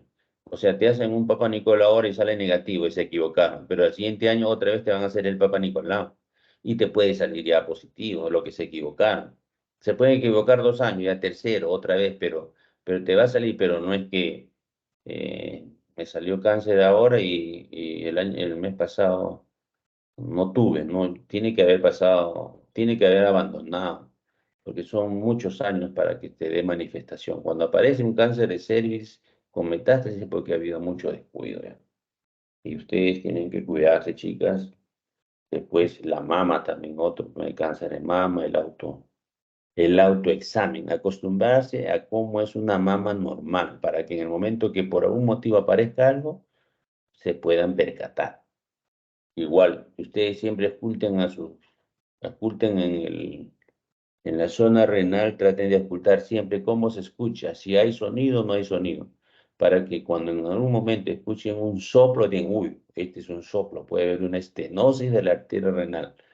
Pero si nunca escuchan lo normal, ¿cómo van a encontrar lo anormal? Igual en soplos cardíacos, todos los días traten de escuchar un ratito cómo se escucha un corazón normal en sus familiares, en sus hermanos, cómo se escucha un corazón normal, para que cuando vayan a la práctica, escuchen un corazón, puedan encontrar lo patológico, ¿no? Lo anormal. Siempre hay que saber cómo es lo normal para llegar. Entonces, en la insuficiencia renal aguda tenemos dos síndromes importantes. Uno es la oligoanuria. Tenemos que hablar con el paciente cómo es la orina. ¿Ha orinado? Viene con diarrea, señor, de noche. ¿Ha orinado en la noche? No ha orinado nada, toda la noche. ¿Ah? Atención, viene por una diarrea, pero ya no orina toda la noche. Entonces, lo más probable es que ese paciente ha tenido también un síndrome emético, porque para que haya falla renal tiene que haber bastante pérdida de líquido. Y lo otro es que no haya ingerido, ¿no? Si está bloqueado la vía de ingestión, la vía oral, por donde debe entrar un promedio de 2000 centímetros de agua diario, y no ingresa porque está con vómito, y aparte tiene diarrea, entonces hay pérdida. No ingresa y pierde un montón. Entonces, esos tienen más riesgo de falla renal aguda. Y si toma AINES o si toma inhibidores YECA, con mayor razón van a hacer falla renal aguda. Entonces los pacientes pueden tener oligoanuria. Oligo menor de 0,5, anuria menor de 0,3. Acuérdense eso. Síndrome edematoso. Ya les hablé del síndrome edematoso por retención de líquido. No orina, comienza a hincharse. El edema puede ser duro, el edema puede ser blando. Duro de hipertensión hidrostática y blando por hipoalbuminemia por disminución de la presión osmótica. Síndrome urémico es otro síndrome que te va a venir en el paciente cuando no orina en forma aguda, náuseas, vómitos fundamentalmente. ¿Ya? Encefalopatía urémica puede llegar. En las encefalopatías o cuando un paciente te viene con trastorno respiratorio, piensas en las 5 vocales, A, E, I, O, U. A puede ser de alcohol, o sea, se tira una bomba y llega en trastorno sensorio, ¿no? E es de epilepsia, ha convulsionado un posictal y llega en trastorno sensorio. La I es de insulina, o sea, puede haber hecho una hipoglicemia y por eso entra el trastorno sensorio, la I. La O es de opiáceos, drogas, cualquier tipo de droga, benzodiazepina, o opiáceos, cualquier droga te puede llevar a trastorno sensorio. Y la U es de la uremia, por eso la U es de la uremia. Trastorno sensorio no será urémico, aliento urémico, o fase renal, eso tienen que chequear. Otro síndrome importante en la falla renal aguda es la disnea. La disnea es el hambre de aire. ¿Por qué te da falta de aire? Bueno, en la disnea siempre nos han enseñado que la disnea puede ser de origen central, ¿no? Incluso algunos son ansiosos, también pueden hiperventilar. Tuvo una bronca con su enamorado, se pelearon y comienza a hiperventilar, a respirar fuerte, se adormece en las manos, con un calambre, como si fuera el síndrome del partero, la mano destrozó. Entonces, es por una hipocalcemia transitoria, por la hiperventilación. ¿Ya? Eso es una reacción situacional, digamos, ¿no?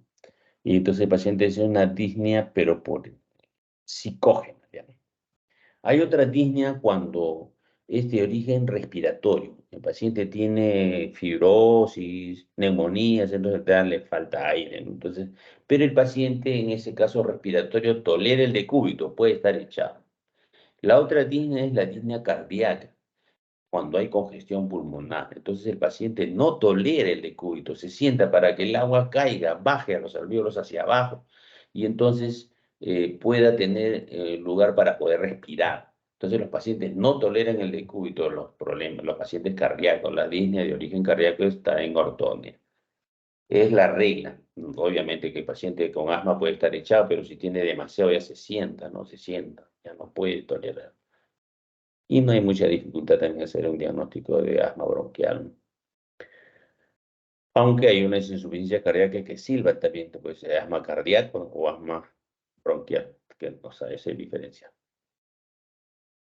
La pregunta es, señor, ¿y cómo dormía antes? ¿La echado? No, no podía sentado, eso ya más o menos tener una idea en la evolución. Y la otra disnea es la disnea metabólica, no se olviden, atención. Paciente con acidosis metabólica, ¿qué hace el paciente cuando tiene acidosis metabólica? O sea, tiene el hidrógeno alto y eso va con el potasio alto. Cuando hay acidosis metabólica va con el potasio alto de la mano. Son hermanitos. Entonces el paciente comienza a hiperventilar, respira rápido para botar el hidrógeno a través del agua.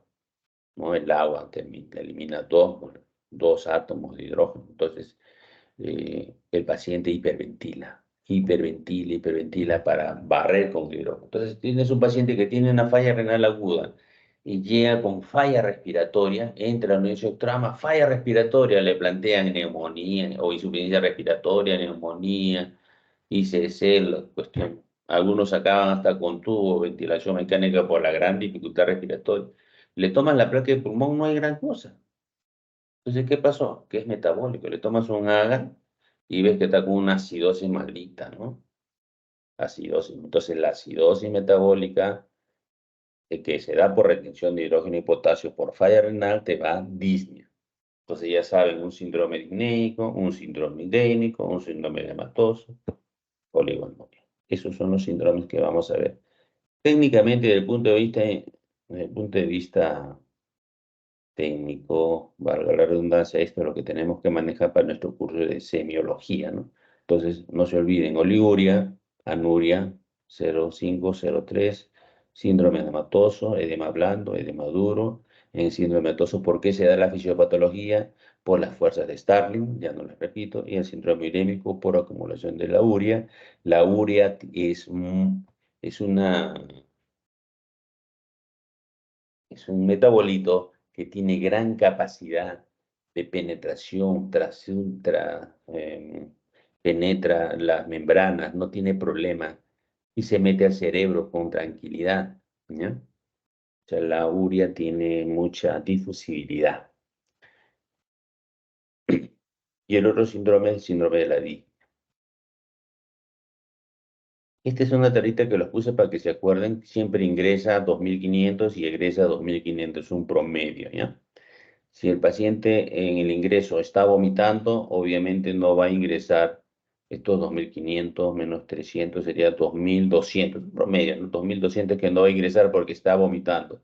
Y si en diarrea elimina 2 litros diarios, 2 litros más los 2.100 que no ha ingresado son como 4.000 que no ingresan. Entonces, el porcentaje de los pacientes que hacen vómitos, por eso que no toleran la vía oral, entonces se deshidratan más rápido. La orina, miren, 1.400 diarios, todos los días estamos eliminando 1.400, tenemos una falla renal aguda o una falla renal crónica, no vamos a eliminar 1.400, en 2 días, en 3 días, como vamos a tener gran cantidad de líquidos, que obviamente va a repercutir como un síndrome edematoso, como un edema de pulmón, etc. Aquí están los volúmenes urinarios, valores serían 0,5 a 1 lo normal, menos de 0,5, ya les dije. Oliguria, menos de 0,3 anuria.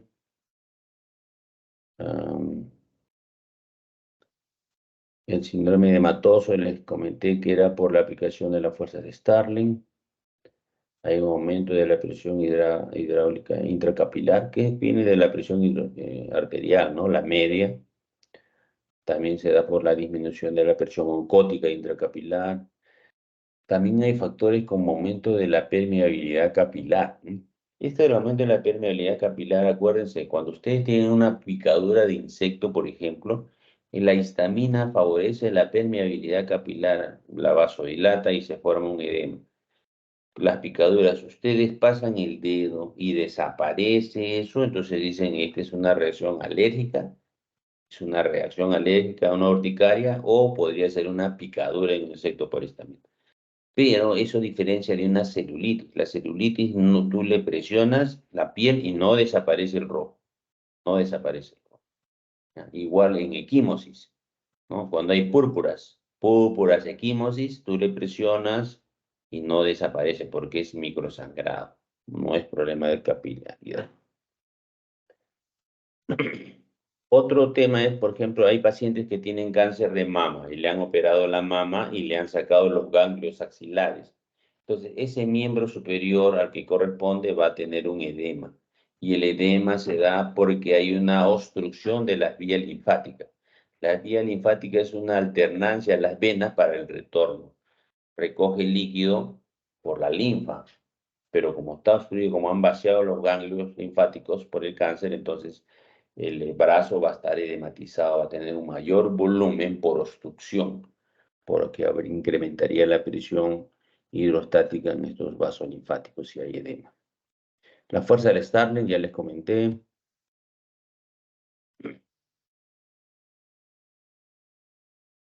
Fuerzas que provocan la filtración en el extremo arterial, presión capilar 30, presión osmótica 28, una diferencial de 2.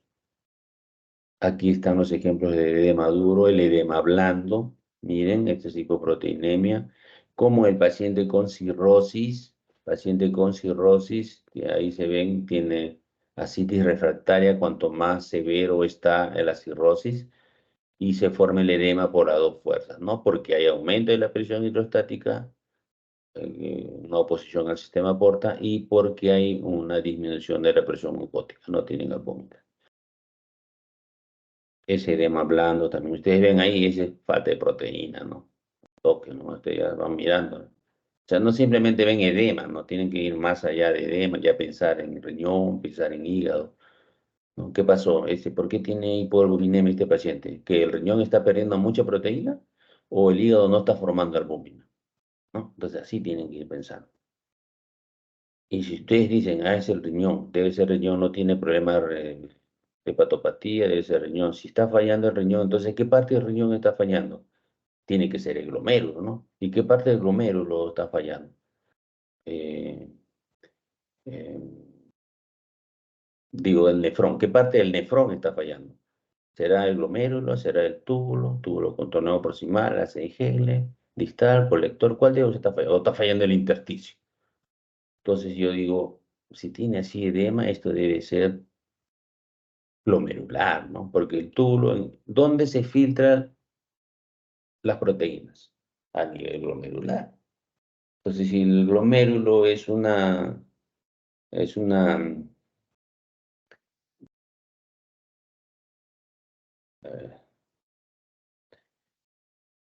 no me acuerdo cómo se llama, donde se lava el arroz.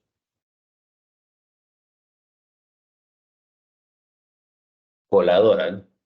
Si la membrana basal, el glomérulo, donde está la membrana que es el filtro, es el endotelio, membrana basal del endotelio, membrana basal del podocito y podocito. Esa es la membrana que filtra el agua, que filtra las proteínas, que no deja pasar las proteínas. Entonces yo digo, si este paciente tiene así este edema, debe ser por pérdida de proteínas, si es a nivel renal, tiene que ser a nivel del glomérulo, y en el glomérulo a nivel de la membrana basal. Y de la membrana basal puede ser el endotelio, vasculitis, o puede ser también por el podocito. El podocito, por sus cargas negativas en sus patitas, evita que salgan las proteínas. Puede fallar el endotelio, pero el podocito es el plan B que nos ha dado Dios, ¿no? Con eso nos evitamos a que pierda proteína. Pero si el paciente tiene un edema semejante masivo, digo, entonces lo más probable es que ya no es el endotelio, sino es el podocito el que está fallando. Entonces eran algunas podocitopatías. Entonces ya pienso en la lesión. O sea, voy planteando mis hipótesis y digo, esto debe ser, el problema debe ser a nivel ya de podocito, ¿no? Membrana basal.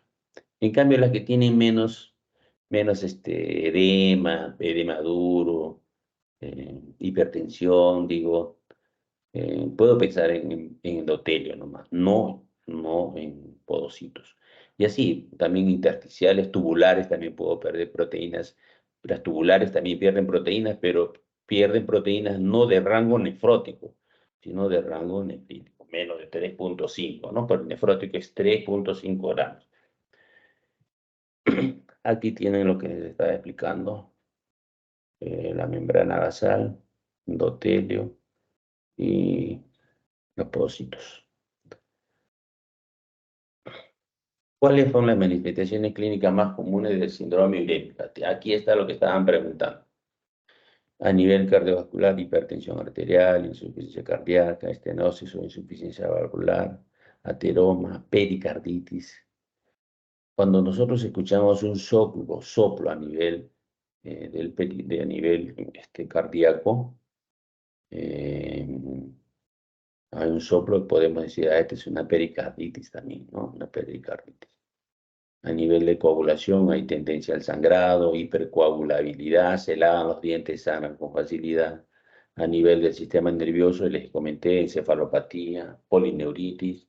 A nivel del sistema inmunitario, sensibilidad a las infecciones, bajan las defensas. A nivel hematológico, anemia. A nivel del sistema endocrino, hay intolerancia a la glucosa, impotencia. A nivel de lesión ósea, alteraciones gastrointestinales.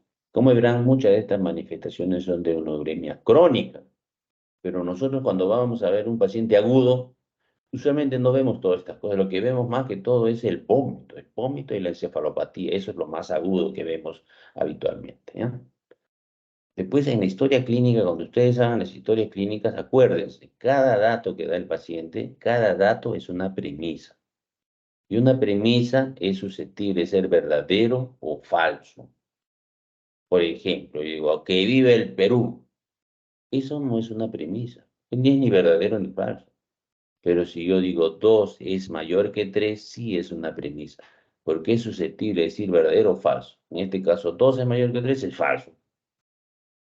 Entonces, cuando el paciente dice, doctor, tengo fiebre, esa es una premisa. Porque es susceptible de ser verdadero o falso. O a ver a una chica le dice su enamorado, amor, te quiero. También es una premisa. Pero ustedes tienen que aplicar, por eso siempre, el principio de falsación. No creer en lo que le dicen. ¿Ya? No creer en el paciente. Dice, tiene fiebre. A ver, señor, ¿cómo es su fiebre? No tuve fiebre, doctor. Pero ¿cómo es? ¿Qué síntomas tuvo para fiebre? No, sentí calor. ¿Algo más? No, nada más. ¿Tomó algo para la fiebre? No. Entonces, ¿cómo vas a creer que es fiebre? Me fiebre. La fiebre te da dolor de cabeza, mialgias, malestar general, decaimiento, orinas cargadas. Si tú, si tú le das paracetamol, demora en bajar la temperatura. Si tú le das pirazolonas, o sea, antalgina, metamizol, baja la fiebre rápida y suda un montón, ¿no? Una diaforesis. Si el paciente te refiere eso, sí, doctor, he tenido todas esas molestias y tomé antalgina y sudé un montón, entonces dice, se ha tenido fiebre. Entonces es una verdad. Y tus diagnósticos son construidos en base a verdades. Entonces tu edificio de diagnóstico no se cae porque está hecho en base a verdades. Pero si aparentemente tuvo fiebre, eso no es una verdad. Ni verdad es un intermedio, ¿no? Tenemos que construir verdades, en base a verdades o falsedades, porque si no, todo nuestro diagnóstico será, y ahí se gasta más plata porque pides más cosas, porque no sabes lo que es. No sabes lo que es. Cuando no sabes lo que es, mejor volver a preguntar. Y entonces, cuando no sabes lo que tiene, para eso sirve las funciones biológicas, porque las funciones biológicas son manifestaciones externas de lo que ocurre internamente. La orina, todo el metabolismo que tiene la orina, el color de la orina, ¿no? Hasta el sabor utilizaban antes, ahora ya no, con la glucosa se puede ver si es dulce, no es dulce. La deposición, forma, todos nunca dicen qué forma tiene la deposición. Cuando ustedes van a hacer la torta y le dicen, señora, ponga feliz día mamá, le hacen con una bolsita, depende del tamaño de la boca, para que salga la letra más gruesa o más delgada. Igual es así el colon. Si hay un tumor en el colon, la deposición va a salir más delgada o acintada. Entonces esas cosas hay que preguntar, señora, la deposición ha cambiado de forma, tiene la misma forma de qué sé yo, ¿cómo se llama esto? Tubular o de salchicha, digamos, ¿no? ¿Tiene la misma forma o ha cambiado de forma? No, tú ha cambiado de forma, está medio aplanado, medio asentado. Y con anemia dice, o sea, hay colon. Entonces, y no sabes lo que tienes. No, que estoy un poquito pálido, me siento cansado, muy inespecífico. Señor, ¿y cómo está su deposición, doctor? Mi deposición está así plano. Al toque dice, este es de colon. O del aparato digestivo ya recto, por arriba algo está haciendo una compresión que hace le da otra forma a la deposición. Por eso las funciones biológicas nos van a ayudar. El otro es el peso, ¿no? Peso, doctor, he bajado 10 kilos en 6 meses. 10 kilos en 6 meses. Entonces, ¿tú qué piensas? Si he bajado 10 kilos en 6 meses, entonces mi primera pregunta, señor, ¿está yendo al gimnasio? ¿Está haciendo dieta? No, doctor, no voy al gimnasio. Ah, entonces sí le doy valor.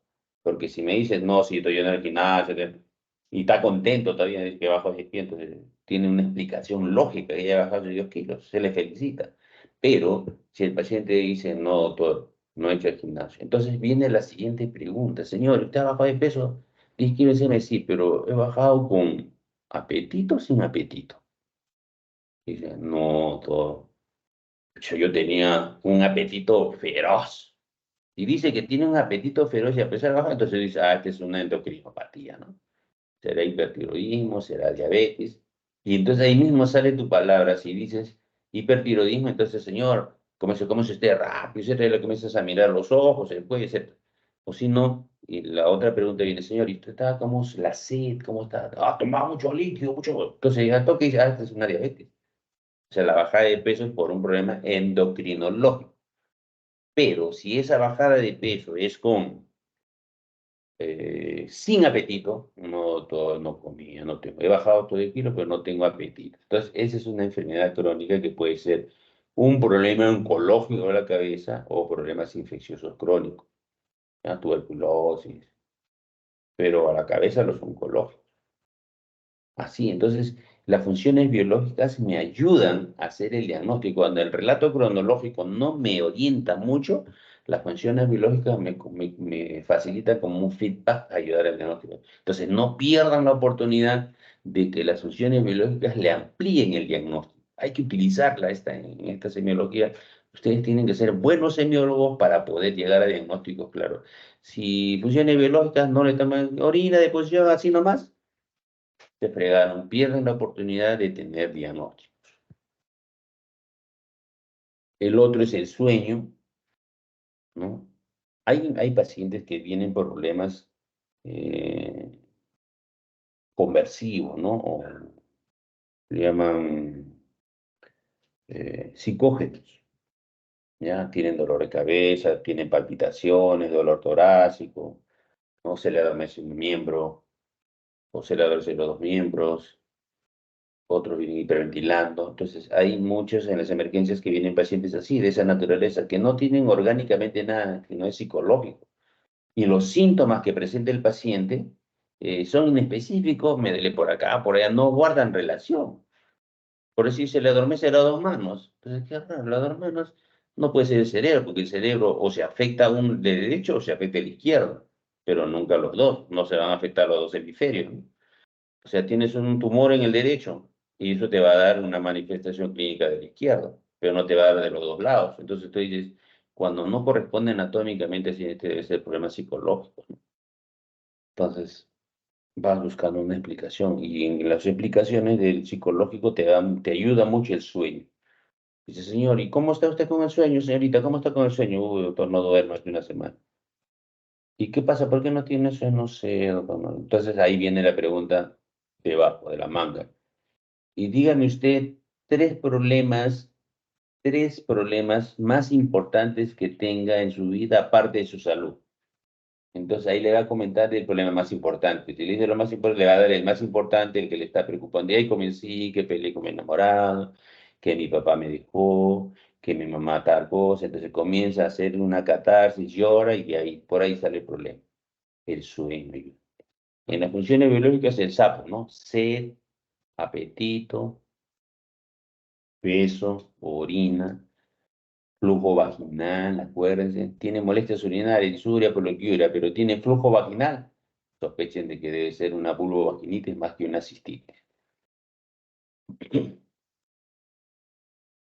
Entonces, acuérdense que las funciones biológicas nos ayudan mucho para el diagnóstico y que hay que explotar a estas funciones biológicas. El otro es la fecha de última regla, también nos ayuda. Dolores abdominales, duele, dolor inespecífico, en fosa ilíaca izquierda, fosa ilíaca derecha, le duele, me duele, doctor, es un cólico. No encuentra en la calle. ¿Cuándo fue su última regla? Hace 2 meses. Náuseas, le revisan las mamas, tienen las mamas un poquito ya aumentadas de volumen y la tetilla, el pezón está ya con un color marcado, más teñido. Entonces, esta es una gestación. Entonces dices, ah, güey, ¿no será un embarazo ectópico el dolorcito? Todavía no se revienta, menos mal, pero si se revienta se shock. Entonces, para eso sí nos sirve la falla última, la fecha última regla, ¿no? Fecha última regla. Y cuando ya, a pesar de tienes el relato cronológico y tienes las funciones biológicas y a pesar de eso no encuentras el diagnóstico, entonces ya vas a una revisión anamnésica por aparatos y sistemas. Como ya han rotado en varios capítulos y cuando terminen va a ser más fácil, entonces comienzan a preguntar por todos los sistemas, por el sistema nervioso central, ¿no? Si ha convulsionado, si tiene cefalea, náuseas, todo lo que han aprendido de neurología. Después van por el cardíaco, el señor tiene dolor torácico, se cansa al caminar, síntomas cardíacos.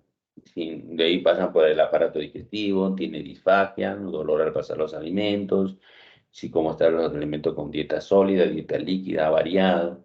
Y así van pasando por todos y en alguno de ellos pueden encontrar en la revisión análisis por aparatos y sistemas, te sirve bastante cuando no tienes el diagnóstico. Cuando tienes el diagnóstico ya un poco que es redundante, ¿ya? Cuando no tienes diagnóstico te ayuda bastante. Después ya los otros antecedentes que van a servir bastante. Eso ya lo han explicado en semiología general. Yo quería especificar en estos dos. Y para nuestros pacientes, en datos generales, siempre la edad, el paciente que tiene más edad, su función renal está disminuida. Conforme pasa la edad, va disminuyendo la depuración de creatinina, ¿no? Si tienen comorbilidades importantes, si ha tomado AINES, no ha tomado AINES, si está tomando antihipertensivos, ARA y ECA, ya les estoy diciendo por qué, les he explicado primero por qué y ahora les estoy explicando en la anamnesis que eso tienen que preguntar y colocar en la historia, ¿no? Antecedentes de enfermedad renal anterior, fármacos, si ha utilizado alguna vez quimioterápicos, etcétera, ¿no? Los síntomas agudos en relación a fiebre, si ha habido, en relación a la ira, si ha habido fiebre, baja de peso, alteraciones neurológicas, respiratorias, cardíacas, urinarias, cutánea o digestiva. Todos estos van a ayudar. Cutánea, por ejemplo, que hay lesiones en piel, no, si hay digestivos, si hay hemorragias digestivas, si hay anemia, pues todas estas cosas pueden ayudar. Fiebre, las fiebres, acuérdense, hay fiebre, no solamente es infecciosa, hay 3 causas de fiebre, grupos o dimensiones de la fiebre. Fiebre de origen infeccioso, fiebre de origen oncológico y fiebre de origen inmunológico. Para nuestros pacientes con nefritis intersticial, por ejemplo, ellos hacen una fiebre de origen inmunológico. Pacientes con lupus también pueden hacer fiebre cuando inician el cuadro y son fiebre, le hacen cultivo todo negativo, fiebre de origen inmunológico. No piensen que la fiebre solamente es por procesos infecciosos. También hay fiebre de origen central, ¿no? Con traumatismos. Muy bien, diarrea, vómitos son otros síntomas que vamos a tener. Cuando hay diarrea, siempre no dejar de anotar si tiene diarrea con moco, con sangre, a eso se dan antibióticos, si no, no se dan antibióticos, salvo que tenga un grama muy séptico. Después, otro dato también importante, siempre pregunten si tiene sed. El paciente tiene sed, tiene mucha sed. Cuando el paciente tiene mucha sed, tienen que pensar ustedes en la fórmula de la osmolaridad. La osmolaridad, cuando se sube la osmolaridad, da mucha sed. Tú vas al chifa, te comes tu arroz chafa, te da una sed, pides una Inca Kola helada. ¿Por qué? Porque aumenta la osmolaridad, el exceso de sal, el Ajinomoto. Entonces, es muy sensible los cambios químicos estimular el centro de la sed. En cambio, la hipovolemia, tú pierdes sangre medio litro y todavía no tienes mucha sed, ¿no? O sea que la deformación del volumen de los receptores no es tan sensible como los receptores químicos en el centro de la sed. ¿Y quiénes te dan sed entonces? En la fórmula de la osmolaridad está el sodio, o sea, si te sube el sodio te va a dar sed, la prueba es el chaufa. El otro es la glucosa. En la fórmula de la osmolaridad te mete entre la glucosa. Si tienes glucosa alta te deben hacer maldita, ¿no? Esa es la polidipsia de la diabetes. Y el otro es la urea, que entra en la forma, pero la urea como se ingresa al intracelular no hay mucho cambio de molaridad, ya no te da mucha sed. Pero entonces tienen sed, un paciente con sed, alta sed, ustedes piensan hipernatremia o hiperglicemia. Está en la fórmula. Pero hay un dato que no está en la fórmula y sí te da una sed maldita, es el calcio. Cuando hay hipercalcemia, también tienen una sed bárbara. Si tú tienes un paciente que tiene una sed maldita y está sodio normal, glucosa normal, uy, ¿no será el calcio? Y si es calcio, ¿no será un mieloma? Y comienzas a preguntar al doctor, señor, sí, me duele la columna, doctor, hace tiempo, estoy con pálido, dolor de columna, óseos, con anemia, con una sed maldita, mieloma, de cajón, la sed. Entonces, solo por la sed, porque sé que la sed es por glucosa alta, por sodio alto, que está en la forma de osmolaridad, o por calcio alto. Entonces, estos te van a ir eh, despertando o haciendo como un mecanismo de feedback, ¿no? Feedback para ir ampliando la anamnesis. Pacientes si le han examen, por ejemplo, un examen radiológico con contraste intravenoso, ¿no? Lo que les comenté anteriormente. Si ha recibido un fármaco nuevo recientemente. Sí, recientemente me han dado un nuevo fármaco, ahí se puede ser una alergia a ese fármaco. Alergia renal, sí, nefritis intersticial. Pacientes mayores de 50 años, mi profesor de semiología me dijo, todo paciente mayor de 40 años, decía, ahora es 50. Debe hacerse un tacto rectal para ver si tiene próstata grande, así decía. Una vez llegó la emergencia, doctor, para hacerle un tacto rectal, pues no, eso para los pacientes, no para mí. Porque el crecimiento de la próstata da retención crónica y a veces orinan por una orina pasiva, por rebosamiento. Además, están orinando por rebosamiento, pero hay acumulación de la orina y hay una hipertensión interna que bloquea la presión hidrostática en el alveolo medular y comienza a hacer falla.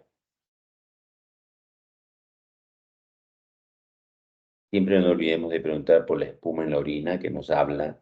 Y ustedes también, cuando orinen, chequeen cuánto dura la orina.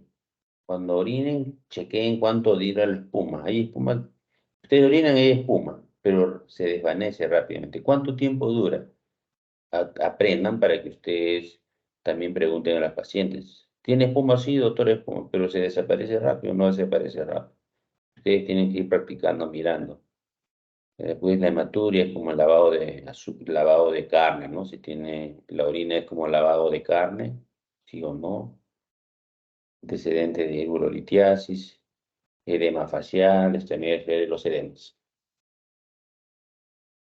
Siempre en el examen físico no colocan el estado de hidratación y para nuestro caso es importante si está con una falla prerrenal. El estado de hidratación tenemos que verlo con el llenado capilar, menos de 3 segundos. Llenado capilar es lo mejor que comparen con su llenado de ustedes mismos. Miren la uña cómo se llena y con la uña de ustedes para ver si está igual o no está igual. Si está aumentado en el tiempo, entonces estamos hablando de que no está hidratado, ¿no? El otro es el turgor cutáneo.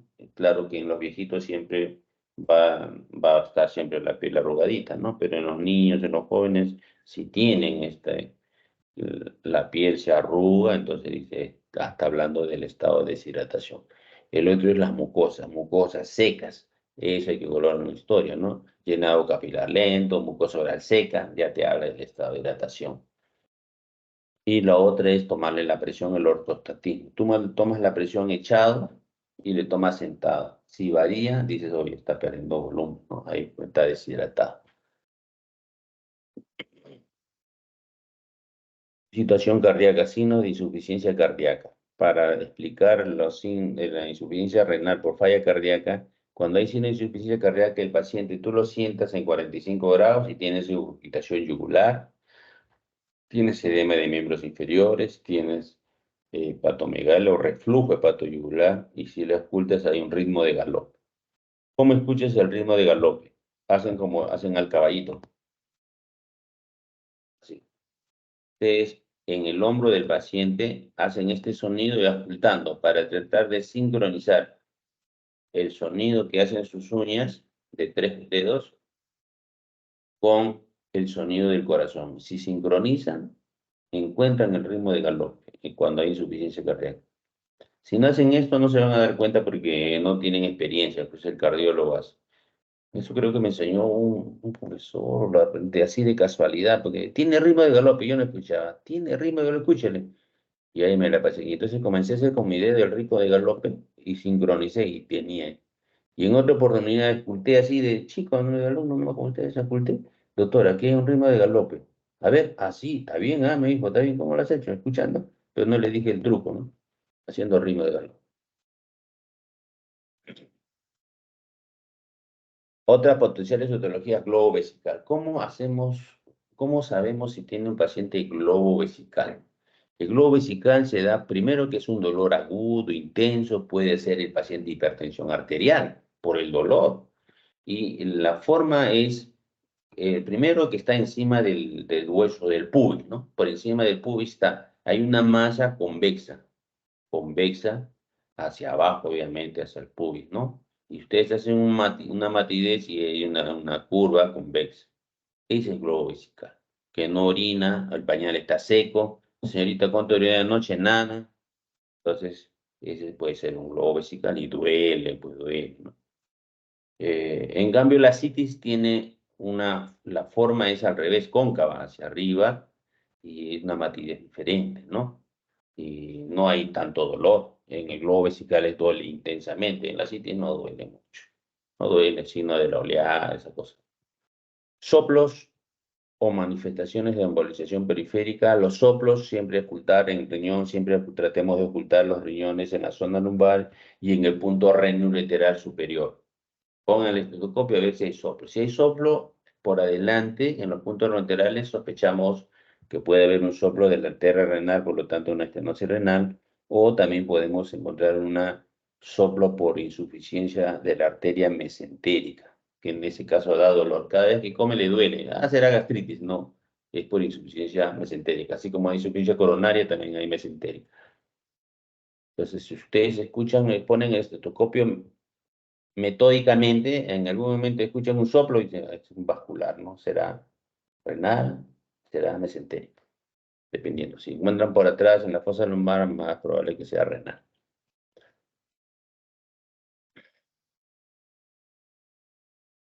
Muy bien. Ya te paso el PPT, Luz, y ahí nomás nos quedamos. Ya en la próxima hacemos 2 clases.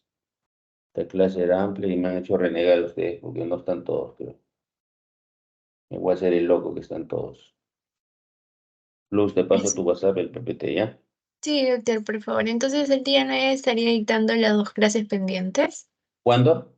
El día 9 me dijo que dictaría Ya. una clase y la clase que ahora también está pendiente, ¿no? Ahí va. El Ya 9. listo. Ya, Ok. ya, doctor, está bien. Chao. Gracias. Ya, chao. Gracias, doctor. Chao.